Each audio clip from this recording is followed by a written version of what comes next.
The compound wall was made of mud brick, and it was the only thing between her and the open ground to the north, and she was grateful for it in the specific and functional way that soldiers become grateful for walls. She had a 4-inch gash along her left shoulder. A fragment, not a bullet, had found the gap between her body armor and her sleeve when the eastern position opened up, and it had opened the flesh cleanly enough that she had dressed it herself in 40 seconds during a lull she identified and used before anyone else registered. It was there, murder. The dressing was holding. She was not thinking about it. Her left hand maintained position on the decompression needle in Galt's chest. Her right hand held the radio handset. Her voice, when she spoke into it, did not shake. Kowalski, the eastern wall is clear. I have Galt stable, but he needs extract in the next 20 minutes. Do not push north until you confirm the second position. Do you copy? Static. Then Kowalski's voice compressed and hard. Copy. Working on it. Elroy is with Briggs at the south entrance. He's mobile. Keep him there until I say otherwise. She pressed the needle steady, checked Galt's color. It was better than it had been 4 minutes ago, which was all she needed it to be right now. The paper in her left breast pocket crinkled slightly when she shifted her weight. The dismissal order. Signed 2 mornings ago by the man she was currently keeping alive. She had stopped noticing it was there. Her name was Tessa Harlow. She was 26 years old. This is how she got here. She had arrived at FOB Salerno on a Tuesday in late August, offloaded from a CH-47 with her kit bag and her medical pack and a set of orders that she handed to the duty sergeant without expression. The sergeant had looked at the orders, looked at her, looked at the orders again. Corpsman, he said. Yes, Sergeant. Female. She waited. He handed the orders back and pointed toward the eastern row of hooches. Check in with Sergeant Kowalski, third door. She found Kowalski cleaning a rifle on a fold-out table outside his hooch. He was 41 years old, built like a man who had spent 2 decades doing things that were hard on the body and had made peace with that, with a jaw like a shelf and hands that moved over the rifle parts with the automatic efficiency of long habit. He looked up when she stopped in front of him. She handed him her orders. He read them, set the rifle parts down, read them again. You're the new corpsman, he said. Yes, Sergeant. You've been in the field before. Yes, Sergeant. With a recon element. No, Sergeant. This is my first. He nodded slowly in the way that people nod when they have received information that confirms something they already suspected. Gear inspection at 0600. You'll be assigned to the support position during operations until further notice. She understood what that meant. Support position, rear, out of the way. Understood, she said. She picked up her kit bag and went to find her bunk. She was 5 feet 4 inches tall, 118 pounds. She had dark hair that she kept tied back so tight it looked painted on, and eyes that most people described later when they tried to explain her to someone who had not met her as serious. Not cold, not hard, just serious. The kind of eyes that were always doing math you couldn't see. She had been a hospital corpsman for 4 years, attached for the past 72 hours in transit to a Marine recon element operating out of Salerno in Khost Province, eastern Afghanistan. 8 men, 1 woman. Tessa was the youngest person in the unit by 4 years and the lowest ranking by 2 full grades. She was also, as several members of the element would come to understand too late and too slowly, the most dangerous person in the room. She simply had not been given a reason to demonstrate it yet. The team room held 8 people and a map table when Kowalski ran the first full brief 2 days after Tessa arrived. She sat in the back corner and listened and said nothing. She was good at saying nothing. It was a skill she had developed early and refined over years, the capacity to be present in a room without drawing the room's energy toward her, to absorb information without announcing that she was absorbing it. Staff Sergeant Briggs was 36, built like a complaint, the kind of man who was always slightly too loud for the room he was in. He had been a ranger before he cross-trained, and he carried that identity the way some men carry a sidearm, always present, always slightly displayed. He was not a bad man. He was a man who had learned to read situations quickly and efficiently, and who had not yet been in a situation that required him to revise his initial reading of Tessa Harlow. At the map table looking at the patrol route, he said it to Kowalski with the directness of a man making a budget argument. They pulled Jenkins for this rotation and replaced him with a corpsman. Jenkins had been a sniper. 12 years in, he had separated 2 months ago due to a knee injury held together with surgical hardware and stubbornness for longer than was medically advisable. That's correct, Kowalski said. So we're minus a shooter and plus a medic. He said it the way an accountant describes a bad quarter. Factual, disappointed. In a recon element. She's assigned to support, Kowalski said. Briggs looked at Tessa. No offense, he said, which was what people said immediately before saying something offensive. None taken, she said. You're not wrong about the math. She went back to looking at the map.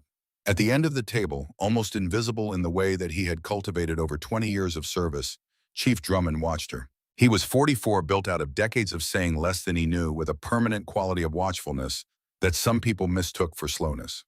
37 months of combined deployment across 3 different theaters had given him an internal inventory for people, for the gap between what a person displayed and what they actually were. He watched Tessa look at the map and he filed what he saw. Prudhomme was at the far end of the table, quiet, measured, the kind of man who made himself easy to overlook, and had probably decided long ago that this was useful. He was 29, 4 years into his second enlistment, with the specific competence of someone who had figured out exactly what was required and delivered it without theater. He nodded once at Tessa when she came in, which was more acknowledgement than most of the room offered. The third instance of the unit's collective opinion about Tessa was not words. It was a patrol brief the 5th day. When Kowalski got to her assignment support position, maintain comms with base, nobody reacted, which was itself the statement. She was the footnote, the thing that was there in case something went wrong. She wrote her assignment in her notepad. Below it, she sketched in about 30 seconds a clean tactical diagram of the patrol route with 3 alternate egress options marked.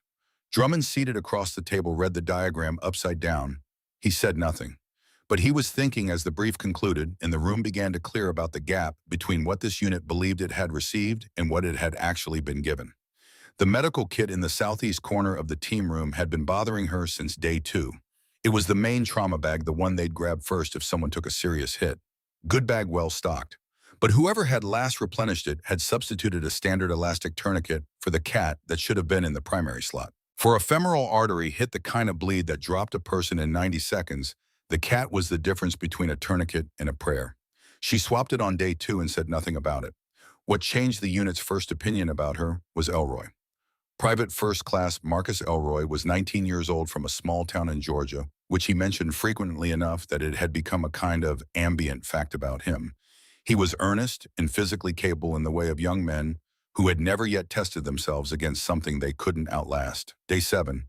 A movement drill, not a live patrol, heat building by 0900, which in Coast in late August meant already brutal. Tessa watched Elroy through the morning with the peripheral attention she applied to everyone, the ongoing inventory of physical states that had become as automatic as breathing. At 10:40, she noticed 3 things at essentially the same time. His gait had changed. Not dramatically, he wasn't stumbling, but the rhythm was slightly off, a half beat behind the rest of him, the way a clock sounds when it's about to stop. His face had stopped sweating. In 104-degree heat. She was already moving before she had finished the thought. She reached him as he was starting to list to the left, that particular slow lean that looked almost voluntary, like a man deciding to sit down, until it became clear that no decision was being made at all. She caught him under the arm. He was heavier than her by 80 pounds, and she was braced, and he did not fall. Elroy, she said, quiet, close. Stay with me. He turned to look at her, and his eyes had that unfocused quality, not confusion exactly, but a delay between input and response, several seconds too long. I'm good, he said, the automatic response of young men who are not good. You're not. Sit down. Now, this is not optional. She had him on the ground in 3 seconds. Medical pack open in 5. V-line started in 12. Her hands moved independently of conscious direction, finding the veins, setting the line, beginning the fluids, before her full attention when caught up with what her hands were already doing. Heat stroke, she said to Kowalski, who had walked over. Not exhaustion. His thermoregulation has shut down. Core temperature is probably at 104, 105. He needs cooling and fluids now. He does not get back up until I say so. Kowalski looked at Elroy on the ground, then at Tessa. Do what you need to do, he said. Elroy was stable in 11 minutes, coherent in 20, on his feet in 45. He looked at Tessa when she let him stand with an expression trying to find the right category for what had just happened to him. I didn't feel it coming, he said. You wouldn't, she said. That's the point. She closed her pack, went back to what she'd been doing.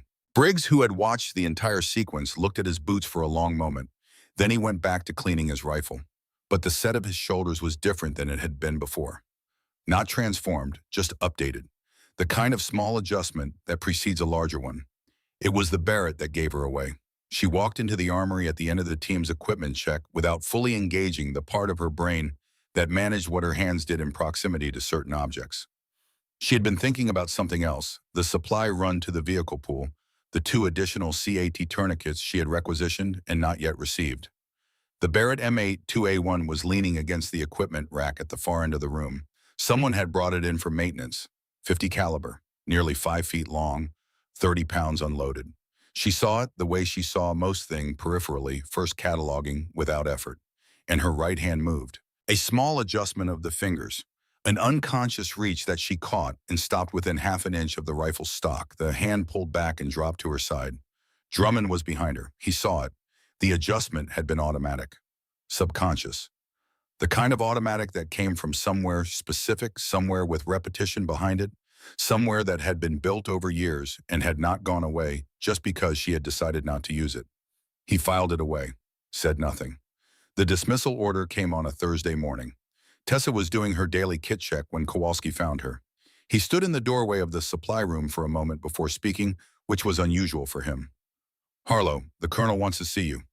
Lieutenant Colonel Warren Galt's office was a plywood room that was slightly larger than the others, which was the only indicator of rank the physical environment provided. He was 53 years old, gray at the temples with the kind of stillness that came not from inactivity, but from years of learning to conserve motion for when it mattered. There was a scar along his left wrist that disappeared into his sleeve, old pale, the kind that had been there long enough to become just a feature of the landscape of the man. A single sheet of paper in front of him. Tessa stood at attention. "Corpsman Harlow," he said, "your assignment to this element was made 3 weeks ago at the battalion level based on manning requirements. Your medical qualifications are not in question. Your performance in those areas has been adequate." He chose words carefully, not because he was uncertain of them, but because he considered precision a form of respect. However, this element operates in an environment that requires every member to be capable of full tactical integration. Support roles in our configuration still require a standard of individual combat capability that is based on current assessments not yet met. He picked up a pen. "You'll be reassigned to the medical unit at Salerno, Maine. Your orders will be processed today." He signed the paper. Tessa watched his hand move across the page. The left hand, the one with the scar, rested flat on the desk. She looked at the scar for exactly 1 second. Then she looked at his face. "Yes, sir," she said. Galt looked at her. Something moved briefly behind his eyes, not quite discomfort, but an awareness of something he could not name. She had the quality he thought of a person who knew more than they were saying. He handed her the order. She took it, folded it once, put it in her left breast pocket, saluted, turned, left. Outside his door, in the flat white light of the mid-morning compound, she allowed herself 30 seconds of nothing. She looked at the far wall and let the weight of the paper in her pocket be what it was. Her father would have known what she was thinking. Roy Harlow, Master Sergeant, Force Recon, the kind of man who had moved through dangerous places for 20 years like water moves through rock, not crashing, not fighting the obstacle, just finding the path and following it all the way through. He had taught her to shoot when she was 10 years old. Not to hunt, he had been specific about the distinction. They had started with a .22 at a range outside Lejeune and worked up over 6 years through every caliber and distance he judged her physically ready to handle to the bolt-action rifles that required a different kind of discipline, the kind less about strength and more about the relationship between your body and the moment before you acted. Breathe in 4 counts, hold 7, release 8, heart rate below 70, let the wind tell you what it knows. He had also taught her field medicine, not from a textbook, from himself. Techniques refined over 2 decades of being the person in the room who had to keep someone alive until they could get somewhere with better resources. Some of it was standard. Some of it had been developed in places that didn't officially exist. She had been pre-med at NCPI State when he died, November 2005, Anbar Province. The official language of the notification was careful and military, and told her almost nothing about the specific shape of his last day. She withdrew from school the following semester and enlisted. Her mother had understood in the way of women who had spent 20 years married to a man who was frequently somewhere else for reasons that were not fully discussable. She understood, and she asked one thing. "Tessa," her mother had said, standing in the kitchen of the house in Jacksonville the day of the enlistment, "promise me something." Tessa had looked at her. "Don't pick up a rifle," her mother said. "You can serve, you can go, but promise me not a rifle. That's not a road that ends anywhere I want to see you. She had promised. She had meant it. She packed her kit into 12 minutes. The medical pack, which was not small, the personal gear, which was, her sidearm, her notepad, the envelope from her father, which had been in the bottom of her pack for 4 years, folded into a worn rectangle, the paper soft from handling. She did not take it out. She picked up the kit bag, walked toward the vehicle pool. Drummond was leaning against the exterior wall, which was probably not coincidence. He looked at the kit bag. He looked at her face. Reassignment, she said. Salerno, Maine. He nodded slowly. She shifted the pack on her shoulder, began to walk. She was 30 feet away when the radio on the duty station crackled open, and the pattern of voices changed the compression and urgency that she had learned to read before she could see the source. Kowalski's voice. Grid coordinates. The word ambush, which had a specific weight to it, the weight of a word that immediately reorganizes everything around it. She stopped walking. The promise to her mother sat in her chest like a stone. Real, heavy, meant. She picked up the medical pack. Drummond was already at the door. The vehicle was a battered MRAP that smelled of diesel and fine dust. Drummond drove. Tessa sat in the passenger seat with the medical pack between her feet and her hands open on her knees. She was not thinking about the Barrett. She was thinking about Elroy, who had been on that patrol. His femoral pulse that morning had been strong and regular. She had checked him at 0630 and cleared him for the day's movement, which had seemed correct at the time and still seemed correct, but the mind rehearsed these things regardless of logic when the stakes rearranged themselves. After 4 minutes, Drummond said without looking at her, "You've been on a Barrett before." Not a question. My father owned one. Civilian version. We used it on a range outside Lejeune. How often? Most weekends, from when I was 14 until I was 18. He absorbed this the way he absorbed most information without visible reaction, integrating it into his internal architecture for understanding people. What was your best distance? Clean shot confirmed best conditions. 1,400 meters. The MRAP hit a rut and compensated.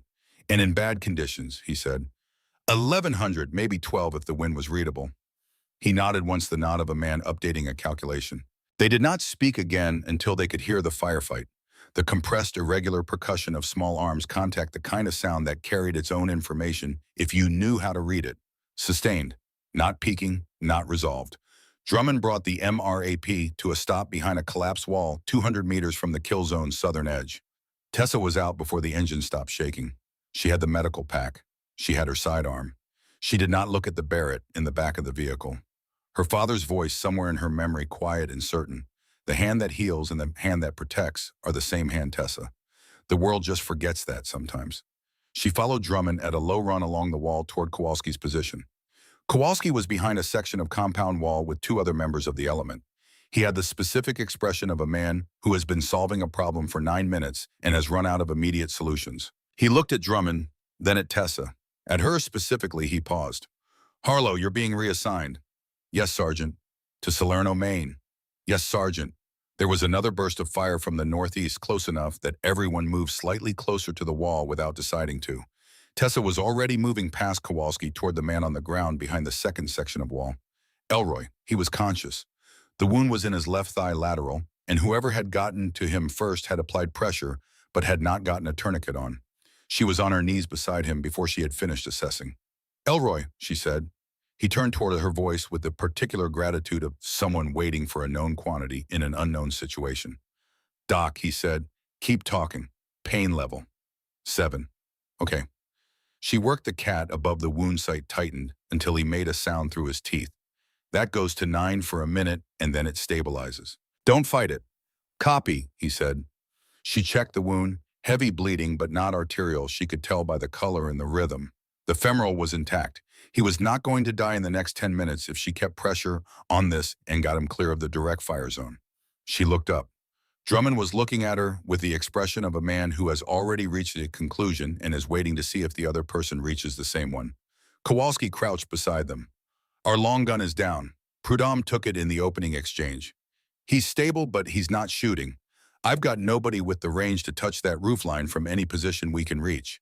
He did not look at Tessa when he said this. He looked at Drummond. Drummond looked at Tessa. She closed the trauma pack. She stayed on her knees for one moment and thought about her mother standing in the kitchen in Jacksonville, the afternoon light through the window above the sink. "Promise me, not a rifle." And her father's voice from further back from a Saturday morning at the range when she was 14 and the world was still a specific size. The hand that heals and the hand that protects are the same hand. The world just forgets that sometimes. She looked at Kowalski. Where is it? He understood immediately. The Barrett was in the MRAP, secured to the rear bench, and he had it out and open on the ground beside her in 90 seconds. She looked at the weapon. 30 pounds, 50 caliber.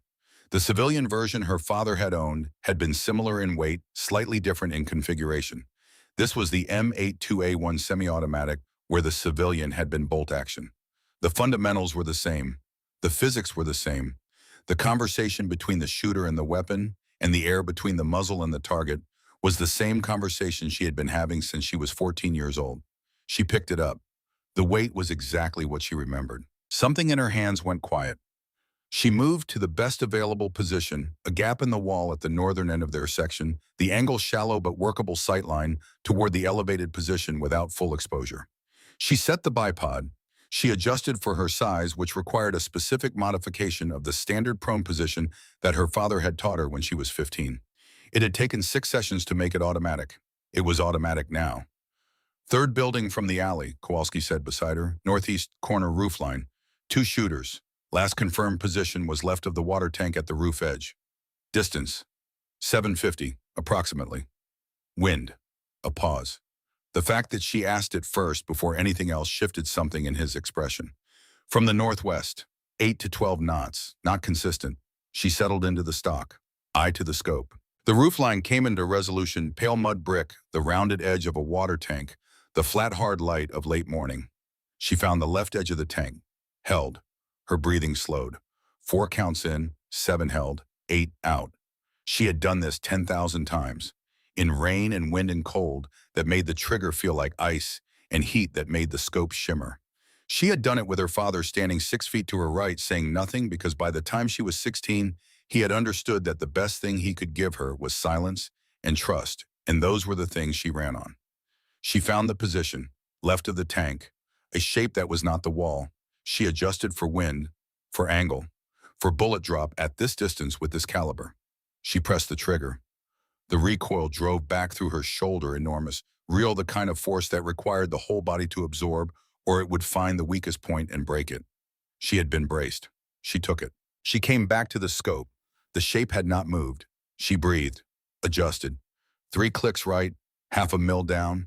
The wind had shifted in the moment of the shot. She had felt it on the left side of her face as she pressed the trigger, which meant the round had carried slightly left of the correction she had built in. She found the position again, pressed the trigger.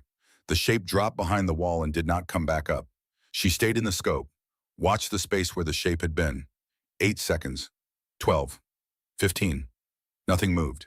She shifted right, found the second position further along the roofline, partially concealed behind a raised parapet. The second shooter had pulled back. She could see the edge of a barrel, just the barrel, 6 inches of it extending past the corner of the parapet. She held. The barrel moved, adjusting, searching, and in the moment of adjustment, the shoulder came into frame behind the parapet's edge. She pressed the trigger. The barrel dropped, did not come back up. 30 more seconds in the scope, scanning left to right. Nothing moved. She came out of the position, stood up. Kowalski was looking at her. Drummond was looking at her. Briggs, who had come around the wall from the southern position, was looking at her. The compound was very quiet in the specific way that follows sustained gunfire when the gunfire stops. Briggs said it before he had made a decision to say it, not loudly. What was that?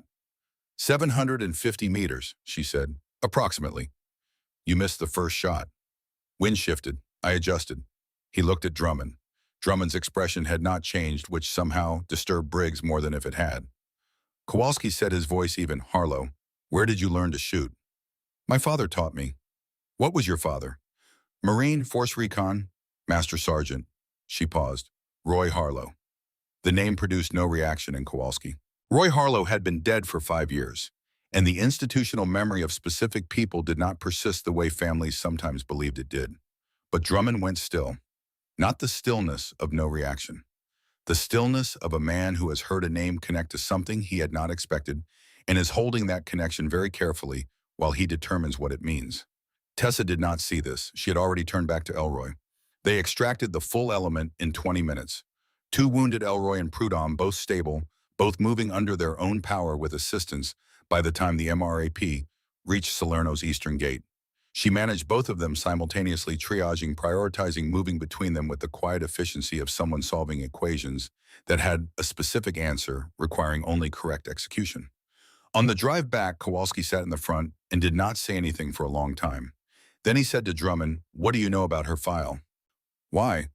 "Because I pulled it this morning. 4 years of service, and there's almost nothing in it.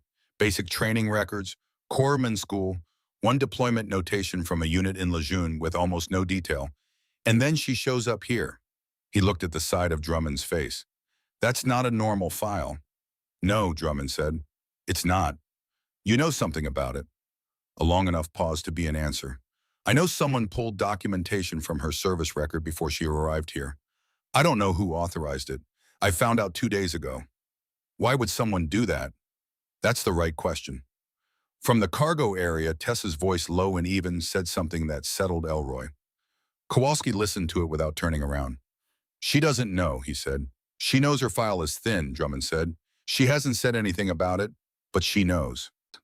The MRAP rolled through Salerno's gate and into the flat afternoon light of the compound, and they did not speak again until they stopped. The debrief happened at 1600. Tessa was not invited. She was still officially processed for reassignment, the order not yet rescinded. She was in the medical bay doing her write-ups on Elroy and Prudhomme when Drummond came in.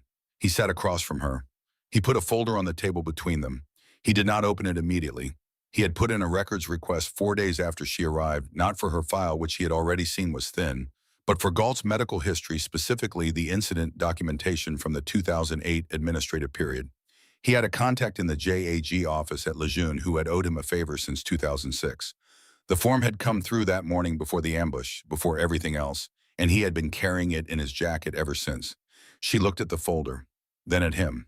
"This is going to be a long conversation," he said. "It doesn't have to be, she said. "I can give you the short version." He waited. "My father's service record was the one that was supposed to be classified," she said. "Parts of it. Operations in Anbar in 2004 and 2005. Things he was involved in that didn't get written down in ways that are available. Somebody pulled documentation from my file because they saw his name in my background and got nervous." She set her pen down. "I've known this since my second week here. I didn't do anything about it because it didn't change what I was there to do." "How long have you known about the classified portions of his record?" "Since he died. He left me letters. Several, actually. He was very organized about it. Soldiers like him who do the kinds of things he did, they know the paperwork will be incomplete. So they write their own." She reached into the inside pocket of her jacket and took out a worn rectangle of paper folded into eighths, the creases so deep they had become translucent. She unfolded it, set it on the table between them. It was handwritten. The handwriting precise and slightly angular, the kind that suggested a person who had spent a great deal of time writing in the field where care was an act of discipline. She did not read it aloud. She turned it to face him. He read it. The letter covered 3 things. The first was an acknowledgement that she would likely end up in uniform, regardless of what anyone told her, because she was his daughter, and he had accepted this with something the letter described without sentimentality as pride. The second was an account limited in specifics, clear in outline of the things he had done in his final deployment that would not appear in any standard service record and why they had been necessary. The third was a single paragraph. It said, "I taught you to heal because that is the first obligation. I taught you to shoot because healing is not always possible without it. The world will try to make you choose one or the other because that is simpler for the world. Do not let it. Cling to both. There will be a moment when someone is alive because you refuse to be only one thing. That is the moment this was all for." Both hands, Tessa. Always both hands. Drummond read the paragraph, read it again. He folded the letter carefully and slid it back across the table. Then he opened the folder. Inside was a single sheet, a personnel action form, older, the formatting slightly different from current documents. He turned it to face her. She read it. Lieutenant Colonel Warren Galt, Casualty Action Report, April 2008, Camp Lejeune, North Carolina. Medical incident, cardiac event, left wrist fracture from prior service injury, acute presentation at administrative function. Treated on-site by unidentified civilian staff prior to emergency medical services arrival. Full cardiac event averted. She looked up at Drummond. He was watching her. She looked back at the form, at the date, April 2008. She had been 24.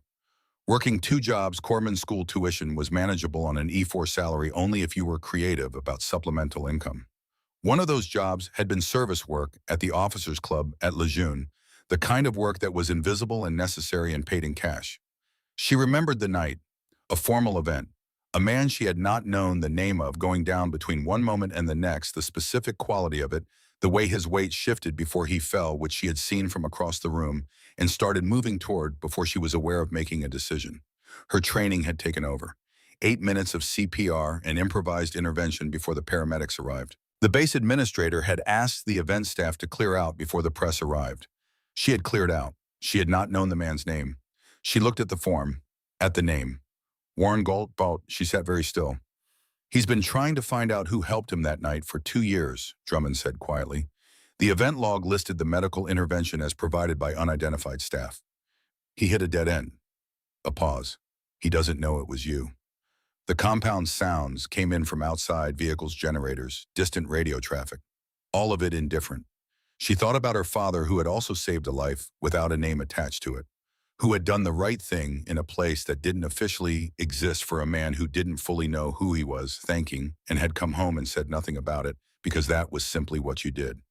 Does he need to know, she said. Drummond considered this carefully. There's more, he said. She waited.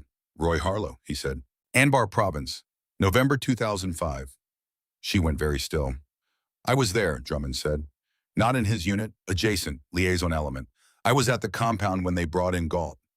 He looked at the table, then at her. Your father held that compound for 40 minutes. 8 people taking heavy contact, no air support, because the weather had closed the corridor. Every decision he made for 40 minutes was the reason Galt came out breathing. He paused. The report that came out of it classified most of the operational detail. Your father's name appears in 2 places in the official record. 2 out of 40 minutes of action that should have filled 20 pages. She listened to this with her face unchanged, but her hands flat on the table pressed down slightly harder. He died in that same deployment, Drummond said. 3 weeks later, she said, yes. Galt knows Roy Harlow's name from the official report. 2 lines. He knows someone by that name contributed to the action. He doesn't know what your father actually did. He doesn't know the scope of it. And he doesn't know I'm Roy Harlow's daughter, she said. He doesn't know who you are at all, Drummond said. Not yet. The afternoon light through the medical base single window had moved since they sat down. It was later than she had realized. She thought about a man who had signed a paper that morning while looking past her face through the efficient administrative removal of a person who was to him a category rather than an individual. She thought about the same man carrying a scar on his left wrist from a night in Anbar Province, probably spending some part of every year since trying to understand who he owed and how to repay a debt whose full dimensions he had never been given. She stood up, picked up the medical pack. Tell Kowalski I'm available for duty until the transport comes, she said. The transport isn't coming today, Drummond said. Scheduling changed while we were in the field. Tomorrow then? Probably, she nodded, picked up her pen, went back to her write-up. He said as he stood to leave, your father would have been the same way. Wouldn't have said a word more than necessary. Would have just picked up the pen and gone back to work. She did not look up. I know, she said. The second shot came the following morning. A reconnaissance movement to verify the previous day's position, confirm the roofline clear, gather information for the after-action. Kowalski, Drummond, Briggs, 2 others, and Tessa included without discussion, as if the conversation about her reassignment had passed into a category of provisional things that nobody was ready to finalize. The confirmation sweep went uneventful for 40 minutes. Then Kowalski's radio chirped a second position, identified 800 meters north of the previous day's ambush site, possible active observation post. She was already adjusted to the scope before he finished asking. The conditions were worse. Wind from the northeast 11 to 15 knots, and inconsistent, the kind that changed character between the moment of correction and the moment of the round's arrival. Her shoulder, where the fragment had opened the gash the previous day, had been dressed and was not bleeding, but the muscle had stiffened overnight, and the position she needed to assume compressed that exact muscle group in a way that was specific and considerable. She breathed through it. 1,100 meters. Not the 1,400 of her best confirmed distance, but close enough to the upper range of reliable that it required the full inventory of what she knew. Wind drift calculation, bullet drop at distance. The Coriolis effect at this latitude small but present. She accounted for it the way her father had taught her, not because it would make a decisive difference at this range, but because the habit of accounting for everything was its own form of discipline. She found the position, held. The wind shifted. She adjusted, pressed. The figure at the observation post dropped. She came out of the scope. Her shoulder was reporting loudly, but she had already made the decision not to give that information priority. Briggs was looking at her with an expression she had not seen from him before. No admiration exactly. He was not a man who moved quickly to admiration. It was the expression of someone undergoing a recalibration. The systematic replacement of one set of certainties with another, occurring in real time without pleasure, but with a kind of reluctant integrity. 1,100 meters, he said, in this wind, with that shoulder. She said nothing. That wasn't luck, he said. No, she said. It wasn't. He looked at the ground for a moment, something working in his jaw. Then he looked up. Harlow, I owe you an apology. Not for today, for how I read you from the start. I made up my mind about what you were before I knew anything about you, and I was wrong. When this is done back at Salerno, I want to say it properly. She held his gaze and gave him a single nod, the kind that meant, I received what you said, and we will not discuss it further right now because there is work to do. He nodded back. They went back to the sweep. Drummond behind them watched the exchange and said nothing. But the set of his shoulders had changed, not looser, more settled, like a man who has been waiting for something to become clear, and it has finally done so. The mission brief came at 0500. Tessa was already awake when it started. She had been awake since 0330, which was not unusual in forward positions. Her body remained perpetually on call, as if sleep were something she permitted in portions rather than surrendered to. Her father had been the same way.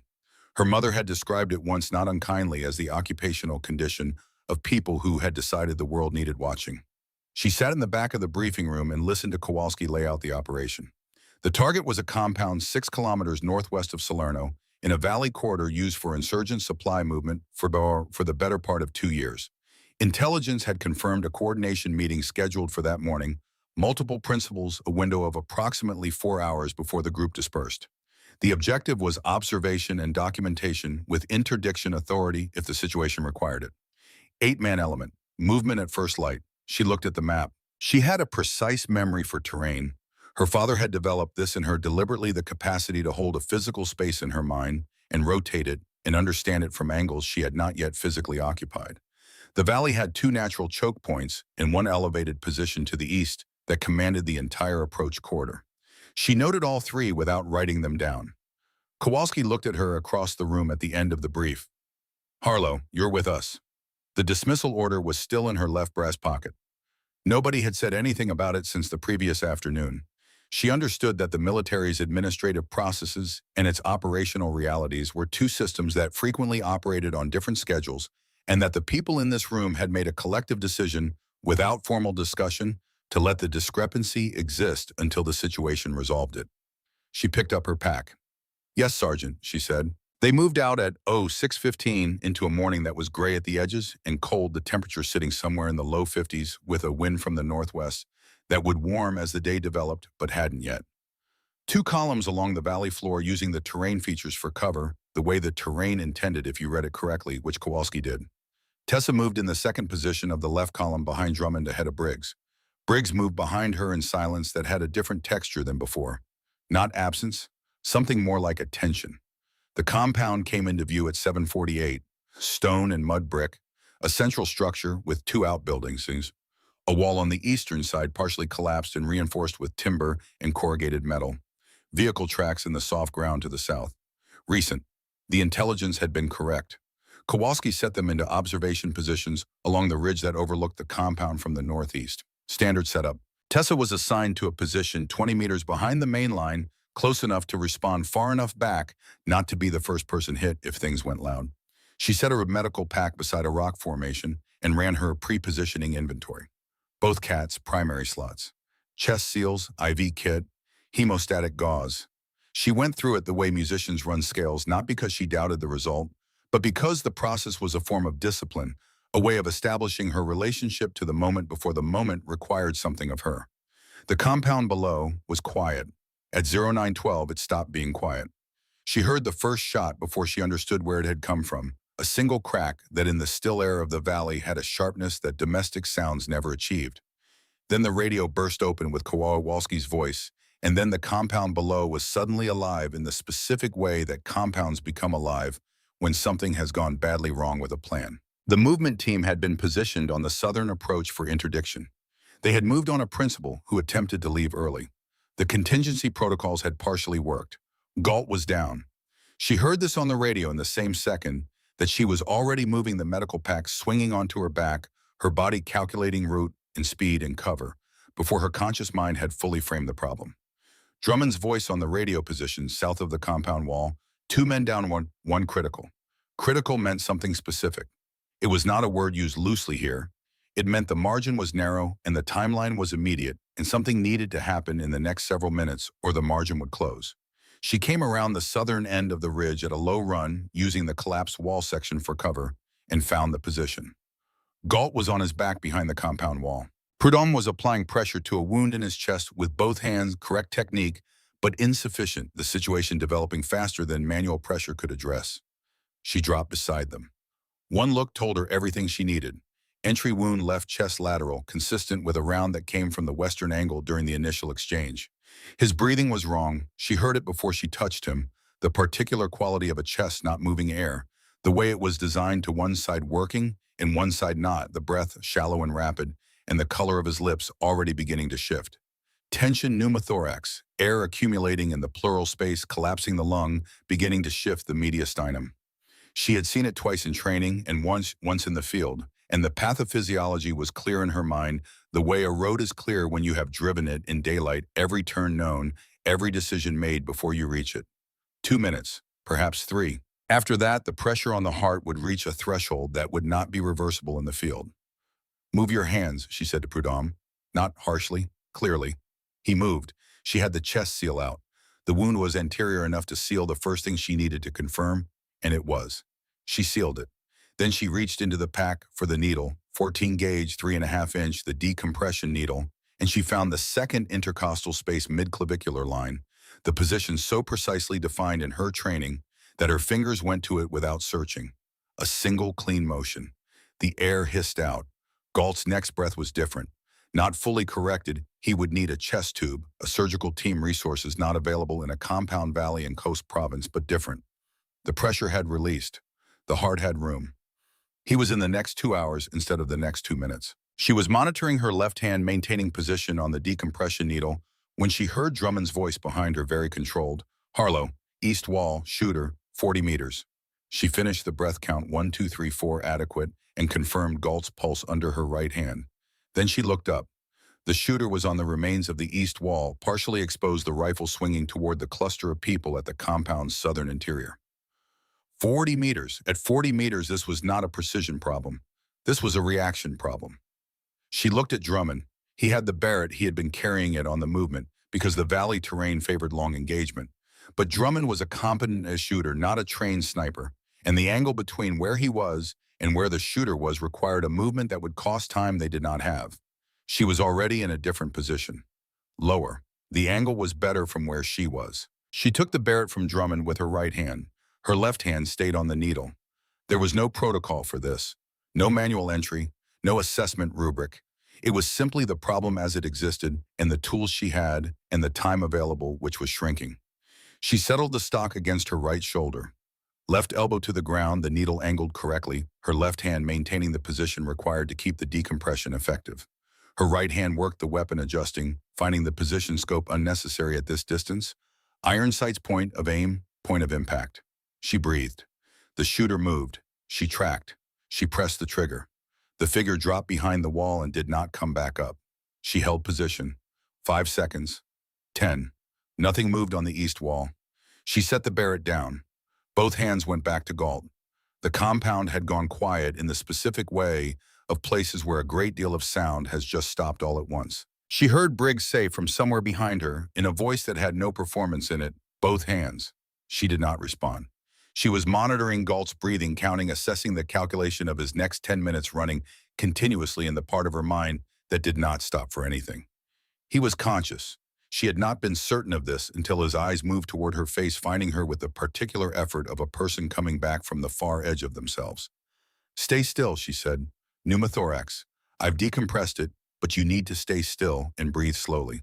You understand? His lips moved. Yes. Very quiet. She watched his chest, counted breaths. His color was improving. She reached forward to adjust the chest seal and her jacket shifted, and the name tape on her chest came into his line of sight.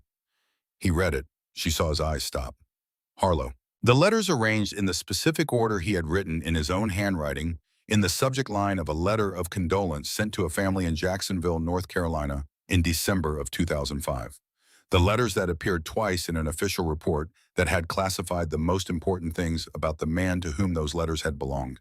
His voice barely above breath. Harlow. She looked at him. Your father, he said, not a question. He could see it in the eyes, in the structure of the face, in something less specific than either of those things, the quality of a person made by a particular other person over a long time. Yes, sir, she said.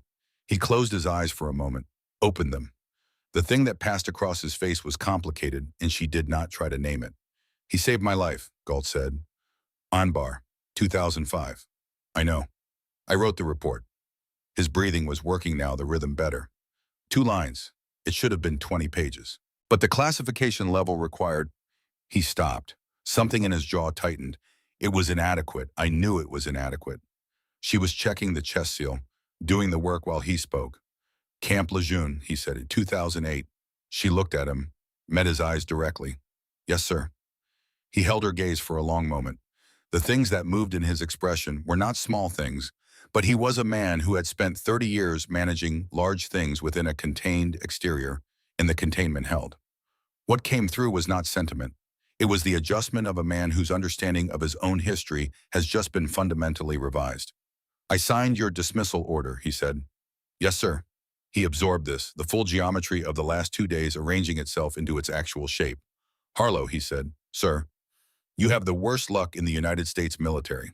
It was the last thing she expected him to say. Something moved in her face that was not quite a smile but occupied the same territory. I've been told that, sir, she said. His chest rose and fell. Rose and fell, the rhythm was holding. Stay still, she said, and went back to monitoring. The QRF arrived at 10:47. Galt was stable, secured to a litter, his breathing steady and his color close to normal. She briefed the flight medic in 45 seconds. Wound location intervention, performed current vitals. The chest seal's slight adhesion issue on the inferior border. Watch points for the next 30 minutes in the clip-specific language of someone transferring responsibility for a patient they have kept alive and intend to keep alive through the handoff. The flight medic listened with the attention of someone receiving actually useful information. Clean decompression, he said. Yes. One-handed, she looked at him. Does it matter? He looked at Galt on the litter, back at her. No, he said. I guess it doesn't. The helicopter lifted. She stood in the compound and watched it clear the valley's eastern ridge and become a diminishing shape against the pale morning sky and then become nothing. Briggs came to stand beside her. He waited until the helicopter was gone and the compound had settled into its after-action quiet. I want to say it now, he said. What I said I would say when we were back. I think here counts. She waited. I came into this with a fixed idea about what you were, he said, and he said it the way he did things in the field, directly without decoration. I didn't look at you. I looked at the category I had already put you in, and I let the category do all the work. That was lazy, and it was wrong, and people could have been hurt because of it. He looked at her. I've been wrong about people before. I've been slow to admit it. I'm not going to be slow about it this time. I was wrong, I'm sorry. She held his gaze. His face had the quality of a man who has put something down that he has been carrying at the wrong angle for too long, and the relief of having set it down correctly was mixed with the recognition of how long it had been mishandled. Apology accepted, she said. They stood beside each other for another moment. Nothing more needed to be said. Drummond found the email chain that afternoon back at Salerno, tracking the administrative origin of the reassignment order so it could be properly rescinded. He was not looking for what he found. He found it because administrative paper trails, when followed far enough, lead to the person who made the first decision, and the first decision in this case had not been made by anyone in Galt's element. He brought it to Kowalski. Kowalski read it again, set it down. The chain went back 9 months to before Tessa had been assigned to the element. A request for personnel records initiated by a major in the battalion's administrative office, framed as routine security screening.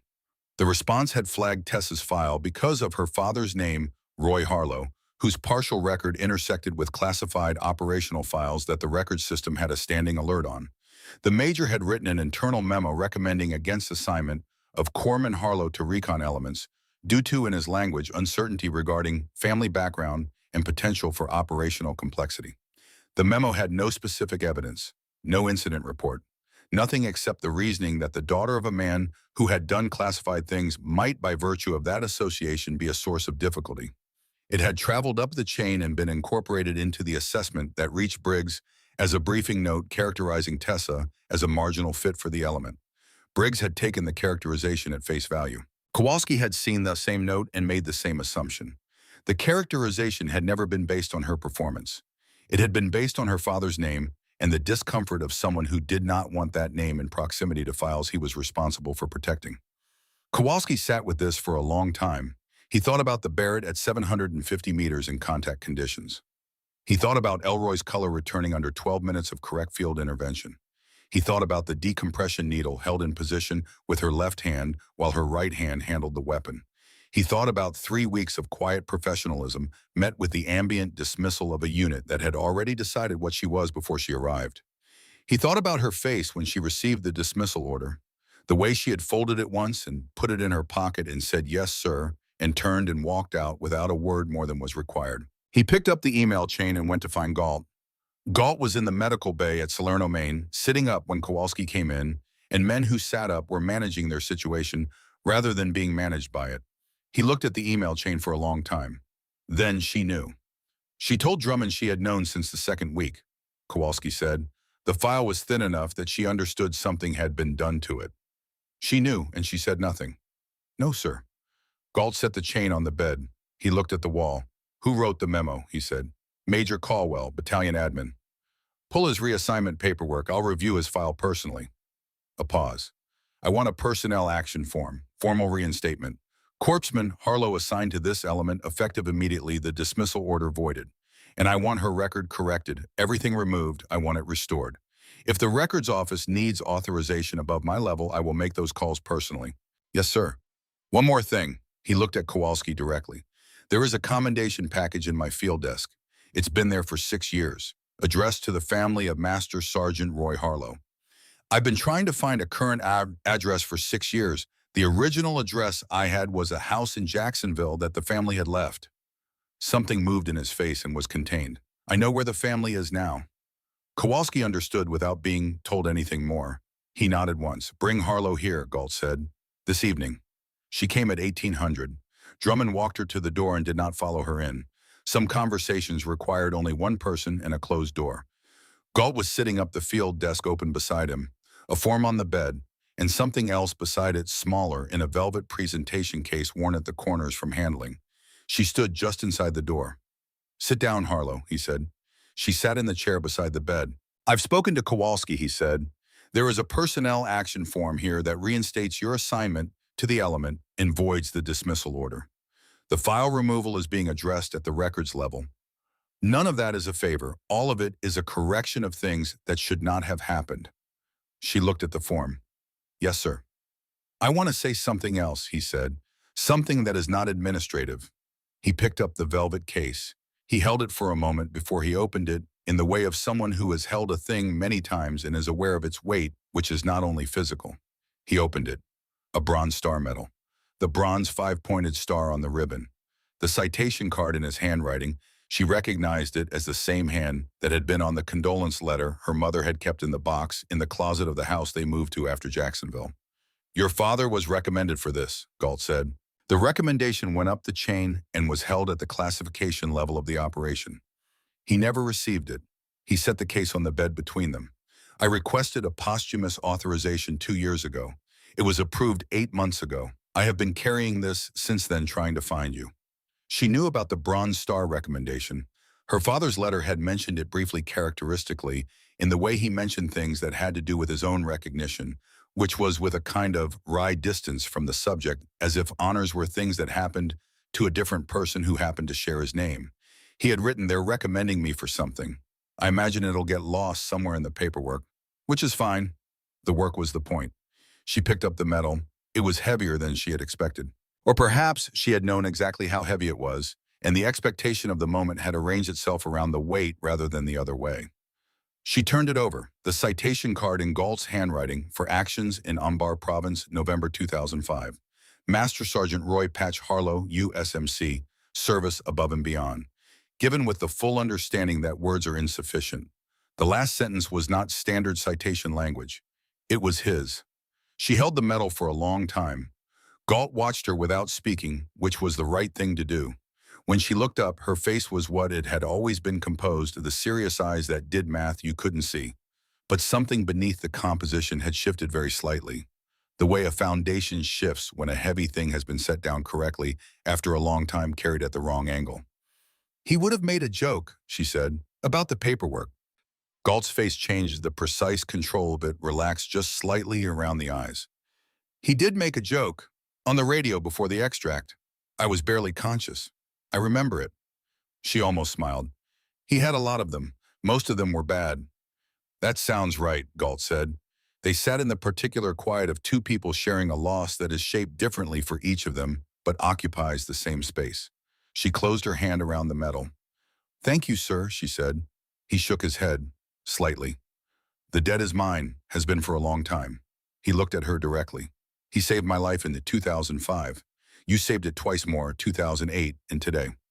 I want you to understand that I am aware of what that means, not administratively. What it means. She met his eyes. I understand, sir, she said. He nodded. She stood. She held the metal case in both hands. Kowalski was in the corridor when she came out. Drummond was there. And Briggs, who must have known where she would be, who had come without announcement and was standing with his hands at his sides in the posture of a man waiting to do something he intends to do properly. She looked at all three of them. Kowalski came to attention. His right hand came up. A salute precise and held. She stood for a moment. Then she stood at attention and returned it. Briggs did not salute. He extended his hand. She shook it. His grip was firm and brief, and when he let go, he looked at her with the expression of a man who has finally put a word to something that has been wordless for days. He said nothing. She said nothing. Some things had already been said and did not need to be said again. She looked at Drummond. He nodded once, the nod of a man who has been watching something develop from its beginning and is satisfied with how it ended. She nodded back. She walked down the corridor past the operations center and the comms shack and the supply room where she had swapped the tourniquet 3 weeks ago without saying anything out into the evening air of FOB Salerno. The sky over Coast Province at dusk was a deep and specific blue, the kind of blue that only existed at altitude at the margins of the day in places that were very far from anywhere else. She stood in it for a moment. She had promised her mother she would not pick up a rifle. She thought about that promise now. Not with guilt exactly, but with the recognition that promises made from love are sometimes in tension with obligations that come from the same place, and that living with that tension was not a failure but a feature of being a person who had decided to take both things seriously. Her father had known this. He had written it in his angular, careful handwriting, in the letter that was now folded back in her jacket pocket. There will be a moment when someone is alive because you refuse to be only one thing. She had not known when she first read that sentence that the someone would be the man who signed her dismissal order. She thought her father would have found this darkly amusing. She thought he would have told the story badly on purpose and watched people try to figure out whether to laugh. She pressed her hand briefly against her jacket pocket where the metal case was, then she went back inside. Fort Bragg, North Carolina, March 2011. The classroom was a converted briefing room and the medical training annex map brackets still on the walls, electrical conduit running to positions where screens had once been mounted. Now it held 16 chairs in a loose semicircle, a whiteboard, and a long table with 2 field medical kits laid out open for inspection. 16 students. Corpsmen and medics, a mix of ratings and grades. The youngest was 21. The oldest was 33. Several had recent deployment experience. Several had not yet deployed. They were all looking at the woman at the front of the room. She was 26 years old, 5 feet 4. Her shoulder had healed to the point where it no longer reported to her unless she asked it something specific. The circles under her eyes that had been present for most of the autumn were gone. She had put back the 6 pounds she had lost during the coast rotation which her body had needed and her appetite had eventually cooperated with. She stood at the front of the room beside the open medical kits. "We are going to spend the next 12 weeks on a single idea," she said. "The idea is integration. It is not a complicated idea, but it is one that most training frameworks resist because training frameworks are built around categories. And integration is by definition the refusal of categories." She paused. "You are being trained as medics. You will think of yourselves as medics. That is correct. But in the environments where you will apply that training, you will encounter moments when the medical problem and the tactical problem are the same problem occurring at the same time, and the person who can only do one thing will not be able to solve it." She picked up the cat from the left kit. "This is the first thing we will know completely.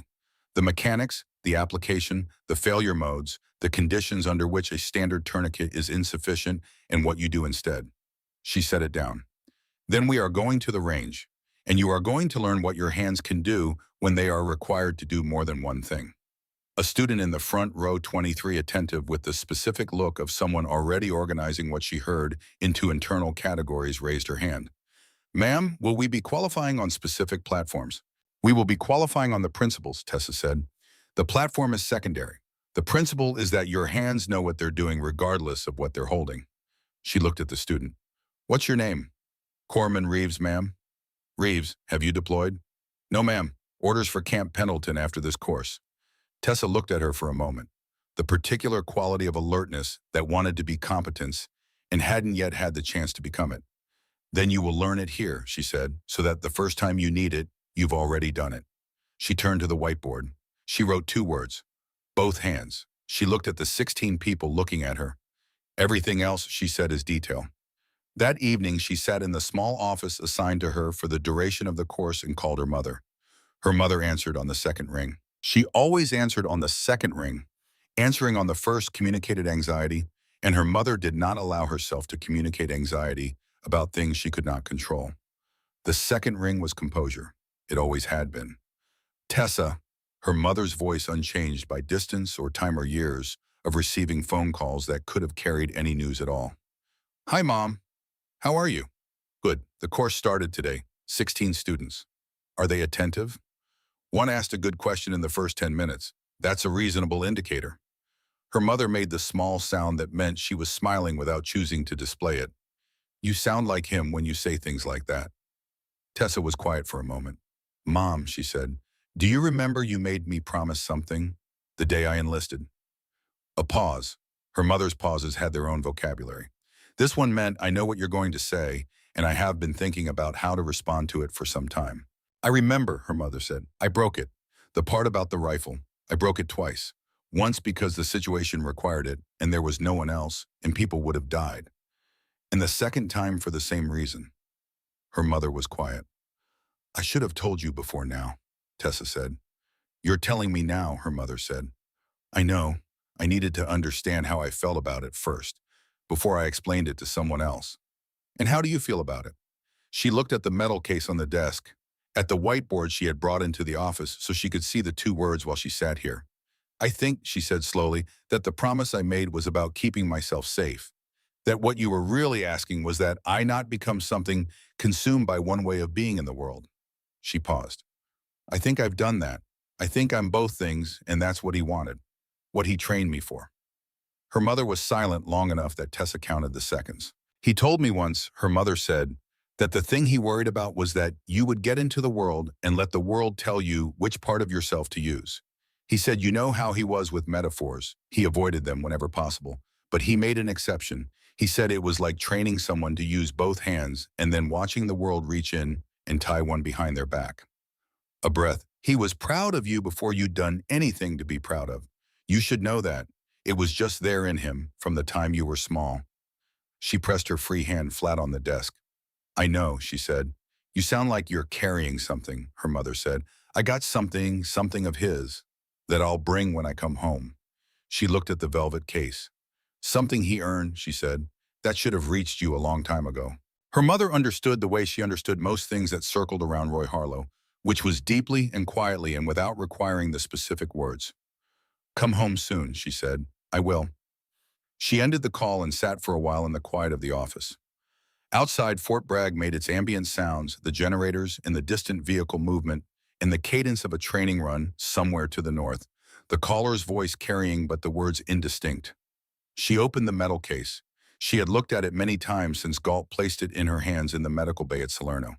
Each time it was the same, the weight, the citation card, in his handwriting, the reverse face with its plain government stamp.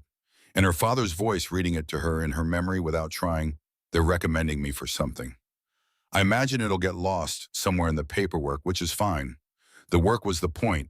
The work was the point." She understood this the way she understood the tourniquet protocol and the decompression procedure, and the moment between the held breath and the pressed trigger completely below the level of conscious decision, in the place where things that have been repeated long enough stop being learned and simply become true. In the morning, there would be 16 people in a room waiting for her to give them something that would matter in places she would not be present to see. That was the work now. Not the individual shots, not the individual lives, not the individual moments of crisis resolved by whoever happened to have the right training at the right time. Those moments were real, and she did not diminish them. But the work now was to make them less rare, to build a wider distribution of the capacity that her father had spent 2 decades distributing through her systematically, patiently expecting competence and accepting nothing less but never making her feel small when she fell short. She thought about the range outside Lejeune on a Saturday morning when she was 14, the air smelling of pine and cordite, her father standing 6 feet to her right and saying nothing at all because he had already understood that silence and trust were the most important things he could give her, and those were the things she ran on. She closed the metal case.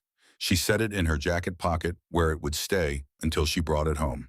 She walked out of the office through the quiet corridor past the classroom with its 16 chairs and its open medical kits and the whiteboard with 2 words on it, and out into the March night.